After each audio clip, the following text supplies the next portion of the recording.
তারা যে এই হাদিসগুলো জানে না তা না, অবশ্যই জানে, কিন্তু জানার পরেও মাযহাবের তাকলিদ করতে গিয়ে তারা এই সহিহ হাদিসগুলোকে প্রত্যাখ্যান করে।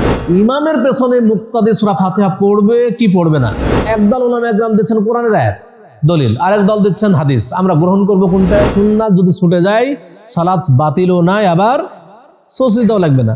কিন্তু মনে রাখতে হবে, সুন্নাতকে কেউ যদি অস্বীকার করে তাহলে শুধু সালাত নাই, তার ইমানের সমস্যা।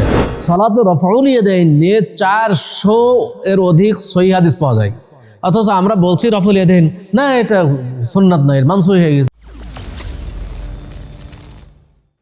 আত-তাহরিক টিভি, ওহির আলোয় উদ্ভাসিত জীবনের জন্য। ইমামের পেছনে মুক্তাদি সূরা ফাতিহা পড়বে কি পড়বে না, এই ব্যাপারে উলামায়ে কেরামের মধ্যে বিরাট ধরনের ইখতিলাফ। দুইটা মত। একটা মত এক ধরনের, একদল উলামায়ে কেরাম বলছেন যে ইমামের পেছনে যদি মুক্তাদি থাকে মুক্তাদিদেরকে সূরা ফাতিহা পড়তে হবে না। কেন পড়তে হবে না? তারা দলিল দিচ্ছেন কোরআনের আয়াত, সূরা আরাফ 204 নম্বর আয়াত। আল্লাহ বলছেন ওয়া ইযা কুরিআল কুরআনু ফাসতামিউ লাহু ওয়া আনসিতু লাআল্লাকুম তুরহামুন। যদি কোরআন পড়া হয়, কোরআন তেলাওয়াত করা হয়, তাহলে তোমরা চুপ থাকো এবং শোনো। আল্লাহ ঘোষণা দিচ্ছেন যখন কোরআন তেলাওয়াত করা হয় তখন তোমরা চুপ থাকো এবং শোনো, তাহলে তোমরা রহমত প্রাপ্ত হবে। যে সমস্ত উলামায়ে কেরাম বলছেন যে সূরা ফাতিহা পড়া লাগবে না, তারা বলছেন যেহেতু আল্লাহ চুপ থাকতে বলছেন, শুনতে বলছেন কোরআন তেলাওয়াত হলে, অতএব চুপ থাকতে হবে, শুনতে হবে, কারণ ইমাম পড়ছে, এজন্য মুক্তাদিদেরকে পড়া লাগবে না।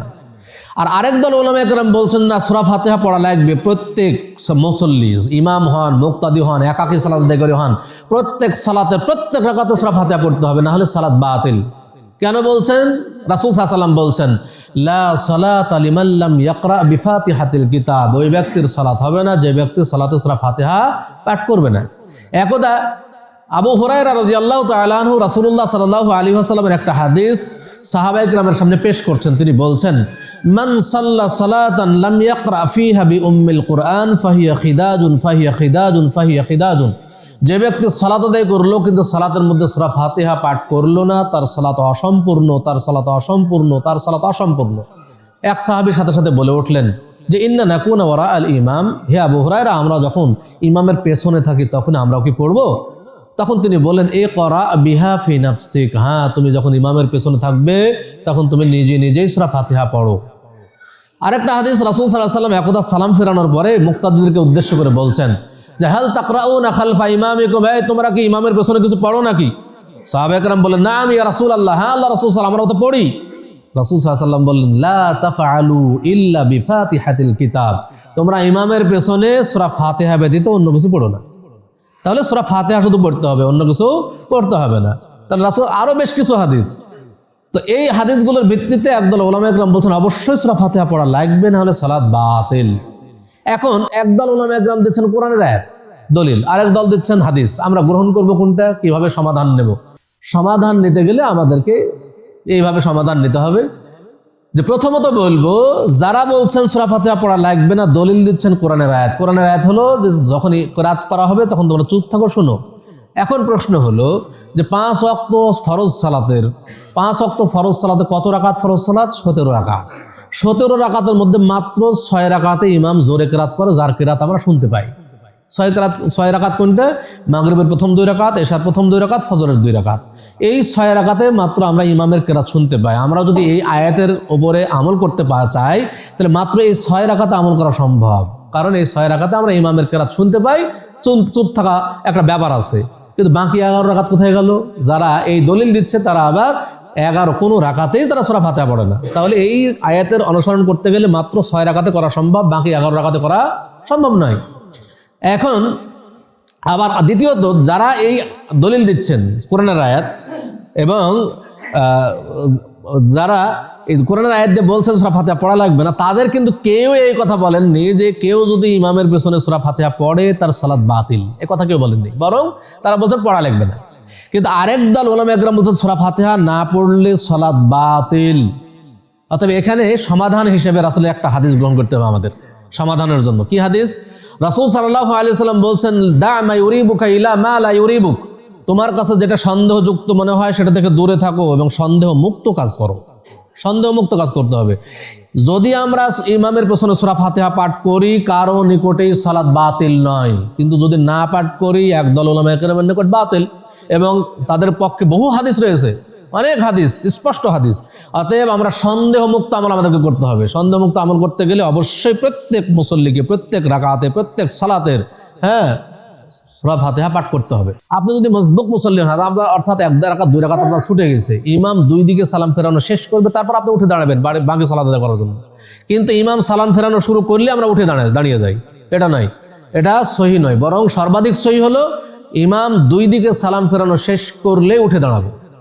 যারা হজ করেছেন তারা দেখবেন, তাদের স্মরণ আছে কিনা আপনারা লক্ষ্য করবেন যে মক্কা এবং মদিনায় দেখবেন যে তারা যারা মুকাব্বির থাকে, প্রত্যেক সালাতে মুকাব্বির থাকে, মুকাব্বির ইমাম তাকবির দেয়, তারপরে মুয়াজ্জিন মুকাব্বির তাকবির দেন। তো সালাম ফেরানোর সময় কি করেন আপনারা লাইভ ভিডিও দেখবেন, ভিডিও এখন অনলাইনের জামানা সব দেখতে পাবেন। দেখবেন যে ইমাম দুই দিকে সালাম ফিরিয়ে দিয়েছে, তারপর মুকাব্বির দুই দিকে সালাম ফেরাচ্ছে। এমন নয় যে ইমাম একদিকে ফেরাচ্ছে তারপর মুকাব্বির আর দিকে বলতেছে, এটা নয়, দুই দিকে শেষ তারপরে চলেন, এটাই সর্বাধিক সহি।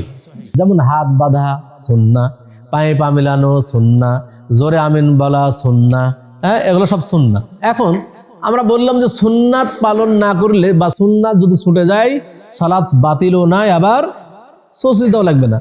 কিন্তু মনে রাখতে হবে সুন্নাতকে কেউ যদি অস্বীকার করে তাহলে শুধু সালাত নাই, তার ইমানের সমস্যা। কেউ যদি সুন্নাতকে অস্বীকার করে শুধুমাত্র সালাত বাতিল নয়, বরং তার ইমানের সমস্যা হয়ে যাবে। কারণ সুন্নাহ রাসূল সাল্লাল্লাহু আলাইহি ওয়াসাল্লামের হাদিস এবং রাসূলুল্লাহ সাল্লাল্লাহু আলাইহি ওয়াসাল্লামের প্রত্যেকটা হাদিসই আল্লাহর ওহী, প্রত্যেকটা কথা আল্লাহর ওহী। আল্লাহ ওহী প্রদত্ত কথা ব্যতীত রাসূল সাল্লাল্লাহু আলাইহি ওয়াসাল্লাম ইসলামের ব্যাপারে, দ্বীনের ব্যাপারে কোনোই কথা বলেননি। অতএব কেউ যদি রাসূলের কোনো সুন্নাতকে অস্বীকার করে যে আমি এটা রফুল ইয়াদান মানি না, বা ব্যঙ্গ করে, তাহলে তার ইমানের সমস্যা হয়ে যাবে। কারণ রফুল ইয়াদান সম্পর্কে বহু হাদিস, প্রায় 400 সহিহ হাদিস আছে রফুল ইয়াদান নিয়ে। সালাতে রফউল ইয়াদাইন নিয়ে 400 এর অধিক সহিহ হাদিস পাওয়া যায়। অথচ আমরা বলছি রফুল ইয়াদাইন না, এটা সুন্নাত নয়, এর মানসুখ হয়ে গেছে। এই মানসুখ কাহিনী একটা মিথ্যাচার যেটা করা হচ্ছে আমাদের দেশে, এবং এটা আসলে এই মিথ্যাচার কিন্তু বড় বড় উলামায়ে কেরাম করে না। হানাফি মাযহাবের যারা প্রসিদ্ধ ইমাম ছিলেন তারা কিন্তু কখনোই এই বর্তমান জামানার আলেমরা তারা যে হাদিসগুলো বলে এই ব্যঙ্গ করে, এই হাদিসগুলো কিন্তু তারা কখনো পেশ করেনি। এটা হলো আমাদের দেশে যে হাদিস নিয়ে, ইসলাম নিয়ে ধোঁকাবাজি কিছু চলছে, এটা আমাদের সাধারণ জনগণকে সতর্ক থাকতে হবে। এবং দেখবেন যে এই রফুল ইয়াদানের বিপরীতে আমাদের দেশের কিছু আলেম সহিহ মুসলিমের হাদিস পেশ করে, সহিহ মুসলিমের হাদিস পেশ করে যে রাসূল সাল্লাল্লাহু আলাইহি ওয়াসাল্লাম নিষেধ করেছেন রফুল ইয়াদান করতে। কি সহিহ মুসলিমের 430 নম্বর হাদিসটা পেশ করে। 430 নম্বর হাদিস কি? রাসূল সাল্লাল্লাহু আলাইহি ওয়াসাল্লাম, জাবের ইবনে সামুরা রাদিয়াল্লাহু আনহু বর্ণিত হাদিস, তিনি বলছেন যে একদা রাসূল সাল্লাল্লাহু আলাইহি ওয়াসাল্লাম বের হয়ে আসলেন, বের হয়ে এসে আমাদেরকে বলেন যে এই কি ব্যাপার, তোমরা হাত নড়াচ্ছ কেন? অবাধ্য ঘোড়ার না কান্না আজনাবু খাইলিন শুমসিন, তোমরা অবাধ্য ঘোড়ার লেজের নেই হাত নড়াচ্ছ কেন? উসকুনু ফিস সালাত, তোমরা সালাতের মধ্যে স্থির থাকো। এই যে রাসূল সাল্লাল্লাহু আলাইহি ওয়াসাল্লাম স্থির থাকতে বললেন, অতএব হাত উঠানো যাবে না, অর্থাৎ রফুল ইয়াদানের বিরুদ্ধে নাকি হাদিস। এটা একটা ধোঁকাবাজি।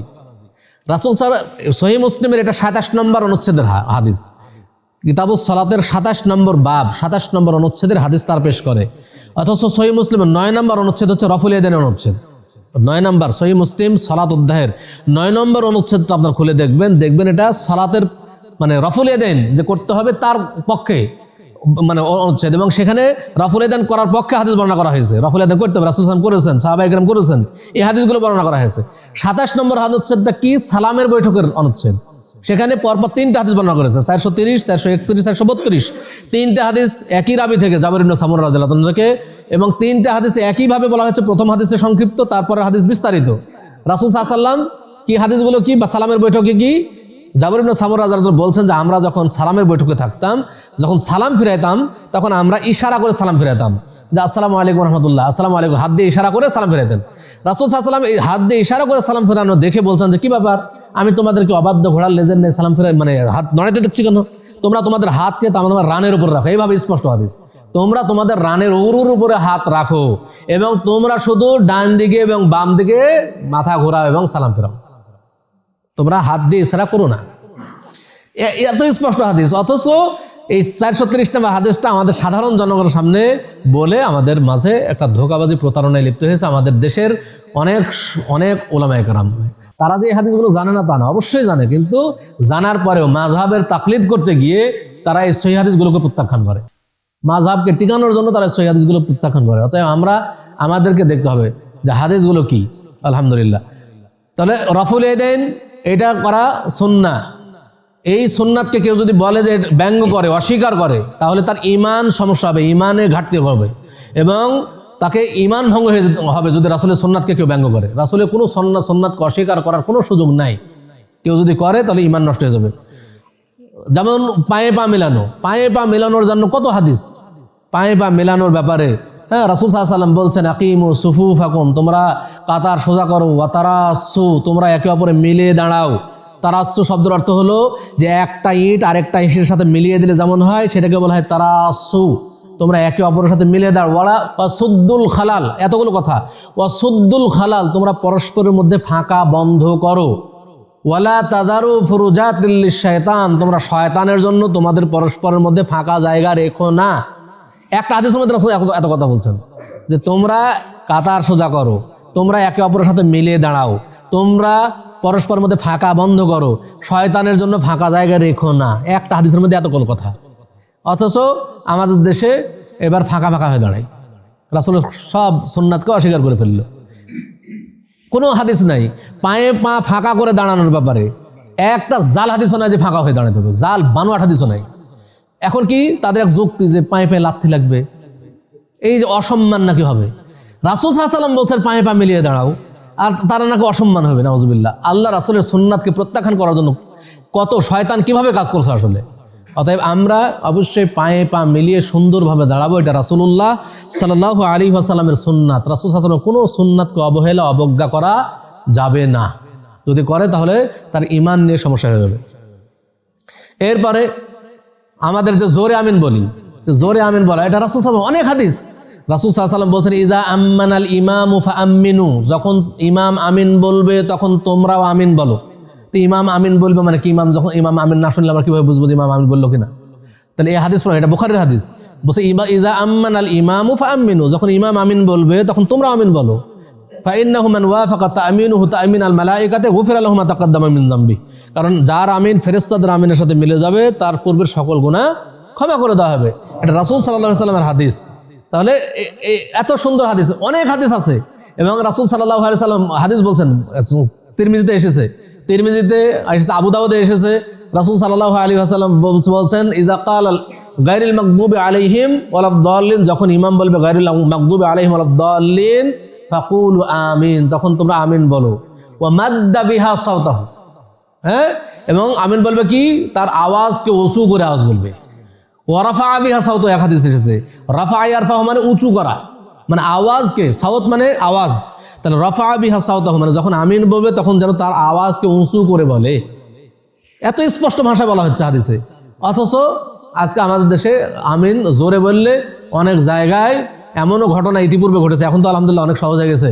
এটা আহলে হাদিসদের দাওয়াতের কারণে আলহামদুলিল্লাহ এখন বিষয়গুলো অনেক জায়গায় সহজ হয়ে গেছে। আগে এমনও ঘটনা ঘটেছে জোরে আমিন বলা করেন মসজিদ পর্যন্ত তার থেকে ধুয়ে নেওয়া হয়েছে।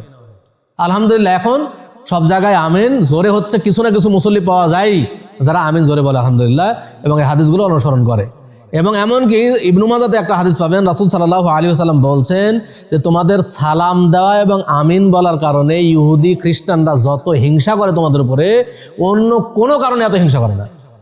তা আমিন যদি ধীরে বলা হবে তো হিংসার কোনো কারণ থাকলো কি? কোনো কারণ নাই। আমিন জোরে বললে এই জন্য তাদের হিংসা হয়ে যায়। হ্যাঁ, যেমন মানে ইহুদির খ্রিস্টান, তাহলে আমিন জোরে বলা কারণে যদি কারো হিংসার সৃষ্টি হয়, কেউ যদি কষ্ট পায়, তাহলে এটা তো ইহুদি খ্রিস্টানদের বৈশিষ্ট্য। এই বৈশিষ্ট্য আমাদের বর্জন করতে হবে। আল্লাহ রাসূল সাল্লাল্লাহু আলাইহি ওয়াসাল্লামের জামানায়, বুখারীতে আপনি বাব দেখবেন যেটা আমিন বলার হচ্ছে, সেখানে বলা হচ্ছে যে রাসূল সাল্লাল্লাহু আলাইহি ওয়াসাল্লামের জামানায় এমনভাবে আমিন বলা হতো যে মসজিদ বেজে উঠতো, গুম গুম করে বেজে উঠতো আমিনের আওয়াজে।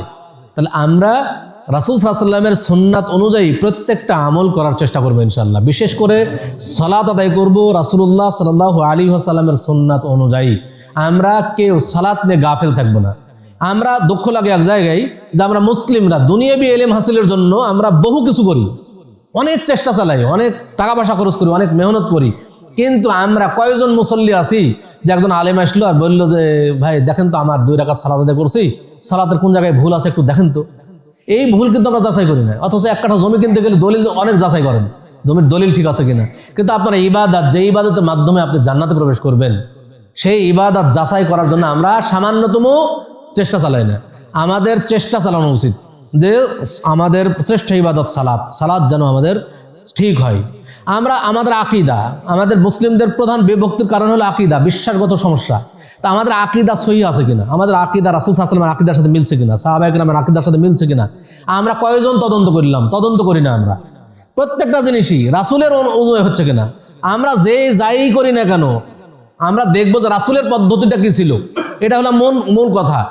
রাসূলের পদ্ধতি অনুযায়ী আমরা সবকিছু করার চেষ্টা করব। রাসূল কিভাবে করেছেন সেইভাবে করার চেষ্টা করব, কারণ ইসলাম কারো মন মতো পালন করার সুযোগ দেওয়া হয়নি। অতএব ইসলাম রাসূলের পদ্ধতি অনুযায়ী করবে, এই চেষ্টায় আমাদের করতে হবে। আল্লাহ তাআলা আমাদের সকলকে তৌফিক দান করুন।